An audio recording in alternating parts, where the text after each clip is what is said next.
prince turned his head and took in the spacious room filled with a variety of jungle plants and flowers. His eyes briefly landed upon the Illuminoc plant that Lycus Wraith had given the king as his birthday present. His attention lingered there for only a few seconds, and then he turned away.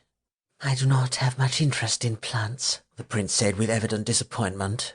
The Lord Advisor smirked and replied, "I am aware of that, your majesty. Well, I would never presume to tell you what you ought to do with this place to make it suitable for yourself, and a place where you may find distraction and rest. I do have a suggestion, if I may." The prince examined Lycus Wraith for a few seconds and then nodded. "Of course, Lord Advisor. I'm willing to hear you out, though I repeat that I don't know that I'm in the mood for much in the way of entertainment at present." A mischievous smirk appeared on Wraith's face as he gazed back at the prince. "You may change your mind," he said. Lycus Wraith walked over to a door and rapped on it 3 times. He stepped away from the door and folded his hands and stared back with a self-satisfied smile. The prince looked back at him with questioning eyes but said nothing. Lycus Wraith responded with a further broadening of his grin. A moment later the doors opened and 2 large cages were pushed through on a hover cart. The prince's eyes went wide as he beheld the inhabitants of the cages, and delight danced unbidden there. He took a step forward and said in a hushed tone, "Are they real?" "Yes, they are quite real," Wraith responded, "and freshly caught hours ago."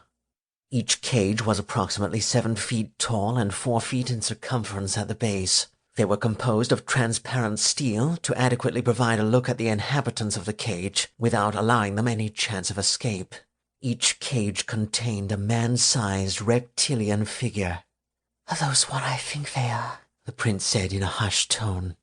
"They are indeed, your majesty," Wraith replied, bearing a satisfied expression.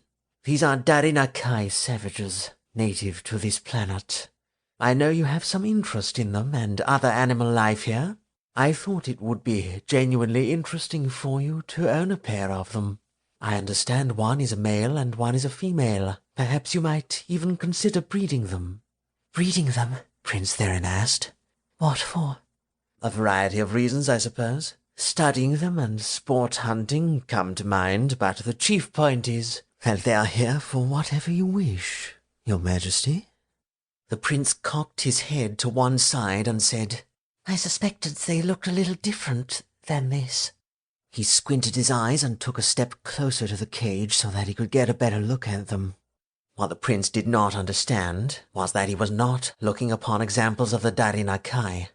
He instead looked upon a separate species quite similar to them, though these too were natives of the planet Dar'ryn. These were specimens of the Dar'ryn. The common Dar'ryn was approximately a foot shorter than the average Dar'ryn, and they sported no dewlap underneath their chins. Their snouts were also significantly shorter and more rounded on the end, and their head fins were also much smaller. Whereas the Dar'ryn lived congregated in more civilized cities that they had built for themselves out of mountainous regions, the Dar'ryn was more of a tribal people who typically lived out in the plains or along the seashore. This would have mattered little to the prince, however, who was transfixed by his new present. He came closer yet to the transparent steel of the cage and placed a hand on its smooth surface. The inhabitant of the cage, the male one, turned his attention towards the boy and snarled.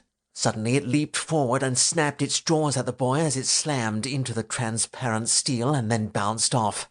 Prince Dar'ryn nearly jumped out of his skin and staggered backward, laughing. "Fascinating," he said.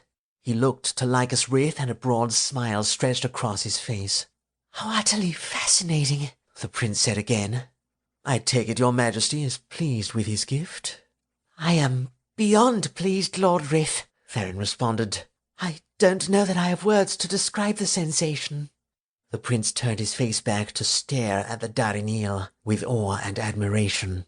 Lord Advisor Lycus Wraith watched the boy for a long time, knowing that he now held the child in his hand.